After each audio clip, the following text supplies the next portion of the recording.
अस्सलामु अलैकुम और रहमतुल्लाहि व बरकातुह। आज की इस वीडियो में हम आपको एक ऐसी कहानी सुनाएंगे जो सब्र, तवक्कुल और अल्लाह के फैसलों पर पूरा यकीन रखने की अहमियत को समझाती है। ये कहानी एक सौदागर की है जो अपनी जिंदगी के सबसे बड़े फितना और मुसीबत का सामना करता है, लेकिन उसके बाद अल्लाह की रहमत और उसके फैसले के बेहतरीन असर से उसकी जिंदगी का मंजिल मिलती है। क्या होता है जब इंसान अपनी मुसीबतों में अल्लाह से मदद मांगता है? इंशा अल्लाह इस वीडियो को देखकर आपको अल्लाह के तकदीर और उनके फैसलों के बारे में एक नया नजरिया मिलेगा। आपको सब्र और तवक्कुल के असल मकसद को समझने का मौका मिलेगा और ये भी समझ आएगा कि किस तरह अल्लाह अपने रसूल और अपने बंदे की मदद करता है। इस वीडियो को पूरा देखें और जानिए कैसे आपके मुश्किल वक्त में अल्लाह की रहमत आप तक पहुंच सकती है। अल्लाह ताला हमें अपनी रहमत से नवाजे, आमीन। दोस्तों, एक समुद्री जहाज जिस पर काफी बोझ था, तिजारत का सामान और ताजिर उस जहाज के ऊपर सवार थे। अब सफर के दौरान समंदर में तूफान की वजह से जहाज हिचकोले खाने लगा और बिल्कुल डूबने के करीब हो गया। तो जहाज के कप्तान ने एक तजवीज सबके सामने पेश की कि देखिए, जहाज के ऊपर बोझ बहुत ज्यादा हो गया है। अब हम सबको जिंदा रहना है तो आप लोगों का कुछ सामान समंदर में फेंक दिया जाए तो जहाज थोड़ा हल्का हो जाएगा और हम आसानी के साथ किनारे लग जाएंगे, क्योंकि हमारी जानें ज्यादा कीमती है सामान के मुकाबले में। सब ने कप्तान की बात पर इत्तेफाक किया और सब ने कहा कि एक जो सौदागर है, यानी एक जो ताजीर है, वह बिल्कुल नया है और वह काफी सामान अपने साथ लेकर आया है। उसका सामान फेंक दिया जाए समंदर में तो इससे हम सब डूबने से बच जाएंगे, और उसका सामान जितना है अगर उतना फेंक दिया जाए तो हमारा जहाज आसानी के साथ किनारे लग जाएगा। सब ताजिरों ने इस बात पर इत्तेफाक किया, लेकिन जिस ताजिर का सामान फेंका जाने वाला था उसने कहा, मेरे अकेले का सामान को फेंका जाएगा।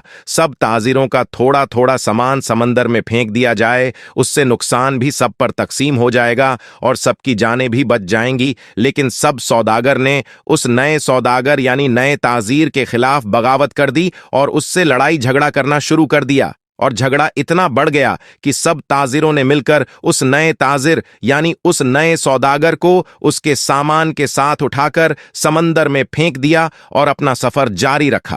ताजिर को तो समंदर में फेंक दिया गया। वह ताजिर बहुत देर तक लहरों से लड़ता रहा। आखिरकार थक कर बेहोश हो गया। लेकिन कुछ देर के बाद जब वह होश में आया तो उसे मालूम हुआ कि समंदर की लहरों ने उसे किसी वीरान और नामालूम जजीरे पर लाकर किनारे कर दिया है। वहां आदम ना आदमजाद दूर दूर तक कोई ठिकाना था, बस छोटा सा जंगल और पानी ही पानी। सौदागर बड़ी मुश्किल से उठा, सांस ली, यहां तक कि वह चल भी नहीं पा रहा था। वह घुटने के बल गिर गया और कहा, या अल्लाह, इस मुश्किल सूरत हाल में मेरी जान को बचा ले, मेरी मदद फरमा। कई दिन वहां पर ताजिर के गुजर गए। उस दौरान ताजिर ने दरख्त के फल खाए, खरगोश का शिकार करके उससे अपना गुजारा किया। उसको कहीं मीठी नदी का पानी मिल गया, वहां से पानी पीता रात की सर्दी और दिन की गर्मी से बचने के लिए सौदागर ने जंगल से लकड़ियां काट काट कर एक छोटी सी झोपड़ी बनाई ताकि ठंडी और गर्मी से अपने आप को बचा सके।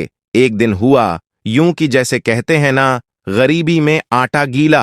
अब एक दिन वह ताजिर आग जलाकर अपने लिए खाना बना रहा था। अब वो आग चूल्हे की आग थी, उसकी झोपड़ी में लग गई और झोपड़ी लकड़ी की थी और जलने लगी। बचाने की बहुत कोशिश की, लेकिन थोड़ी ही देर में पूरी झोपड़ी जलकर खाक हो गई। अब सौदागर बिल्कुल जमीन पर बैठ गया और आसमान की तरफ देखकर कहने लगा, या अल्लाह, क्यों मेरे साथ ही क्यों सारी मुसीबतें, सारी आजमाइश मेरे साथ ही क्यों? हम लोग भी अक्सर शिकायतें करते हैं कि मेरे साथ ही ऐसा क्यों है, यह आजमाइश मेरे साथ ही क्यों है, यह मुसीबत मुझ पर ही क्यों? ऐसे ही उस ताजिर ने भी कहा, या अल्लाह, एक तो मुझे गलत तरीके से समंदर में फेंक दिया गया, अब यह छोटी सी झोपड़ी मैंने बनाई थी, या अल्लाह, तूने इसको भी जलाकर राख कर दिया। या अल्लाह, मेरे पास अब कुछ भी नहीं बचा है, मैं इस जगह पर अजनबी हूं, तन्हा हूं। या अल्लाह, यह आफतें मुझ पर क्यों आ रही है? ऐसी बहुत सारी शिकायतें उस सौदागर ने अल्लाह की बारगाह में की और गम के मारे वह भूखा ही सो गया। लेकिन सुबह एक हैरतंगेज वाकया उसका इंतजार कर रहा था। जब वह सुबह उठा तो उसने देखा उसके जजीरे के करीब एक जहाज नजर आया। कुछ लोगों को उसने देखा जो उसे लेने के लिए आए थे, उसकी मदद करने के लिए आए थे। उन्हें देखकर वह बड़ा हैरान हुआ, लेकिन इससे ज्यादा तो वह खुश था, क्योंकि उसके लिए तो जिंदगी आ गई थी, उसकी जान जैसे बच गई थी। वह जल्दी से उस जहाज पर सवार हुआ। खुशी की शिद्दत से उस सौदागर को यकीन नहीं आ रहा था कि वह चल रहा था और जहाज वाले उसे बचाने के लिए आए थे। इस अनजान जगह पर कोई यकीन नहीं कर पा रहा था कि आखिर मेरे पास यह लोग कैसे आ गए, उनको मेरे यहां होने का पता कैसे चला, उन्हें किसने यह बातें बता दी। सौदागर ने उन जहाज वालों से पूछा, भाइयों, एक बात मुझे बताओ, तुम्हें कैसे पता चला? तुमने मुझे कैसे ढूंढा? आखिर मेरा ठिकाना तुम्हें कैसे मिल गया? यह तो बिल्कुल अनजान और अजनबी जगह है। उस सौदागर के इन तमाम सवालों को सुनकर जहाज वालों ने जवाब दिया, हमने यहां पर धुआं उठता हुआ देखा था तो हमें ऐसा लगा कि कोई शख्स हमें अपनी मदद के लिए पुकार रहा है, क्योंकि समंदर में जब कोई मुसीबत में फंसता है तो इसी तरह से इशारे देता है, और हमें ऐसा लगा कि किसी ने यहां पर आग जलाई है और धुएं के जरिए वह हमें मदद के लिए पुकार रहा है। हम तुमको देखने के लिए यहां पर आए। यह सुनकर ताजिर बड़ा खुश हुआ, अल्लाह का शुक्र अदा करने लगा और उसने अपनी कहानी सुनाई। बल्कि उन लोगों ने पूछा, तुम्हारे साथ क्या क्या हुआ? तो उसने बताया कि सौदागरों ने नाजायज तरीके से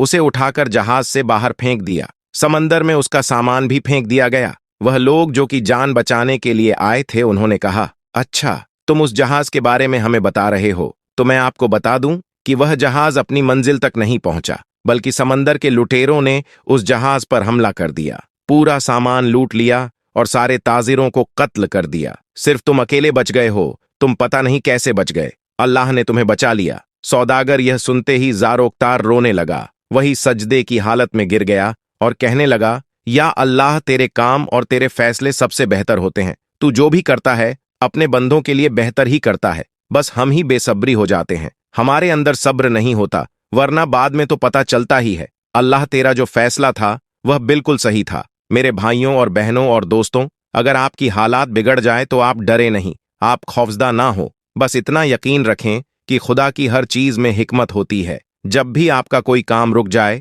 आपकी कश्ती भंवर में फंस जाए, आपकी झोपड़ी जल जाए, तो यह जान लें कि खुदा आपका अच्छा इंतजाम कर रहा है। हजरत अब्दुल्ला इब्ने उमर रजी अल्लाह ताला अन्हा कहते हैं कि रसूल अल्लाह सल्लल्लाहु अलैहि वसल्लम ने फरमाया कि अल्लाह पाक ने जिसके लिए दुआ के दरवाजे खोले हैं, उसके लिए रहमत के दरवाजे भी खोल दिए हैं, और अल्लाह ताला के नजदीक होकर उससे आफियत मांगना हर चीज मांगने से ज्यादा बेहतर है। इसी तरह से एक और हदीस है, हजरत अब्बू बकर सिद्दीक रजी अल्लाहु ताला से मनकुल है। वो कहते हैं कि रसूल अल्लाह सल्लल्लाहु अलैहि वसल्लम ने इरशाद फरमाया कि तुम्हें कलमा इखलास यानी कलमे शहादत के बाद आफियत से बढ़कर कोई चीज नहीं दी गई, लिहाजा तुम अल्लाह ताला से आफियत का सवाल किया करो। आपने आज की वीडियो से वाकई कुछ सीखा है तो इस वीडियो को आप लाइक जरूर करें।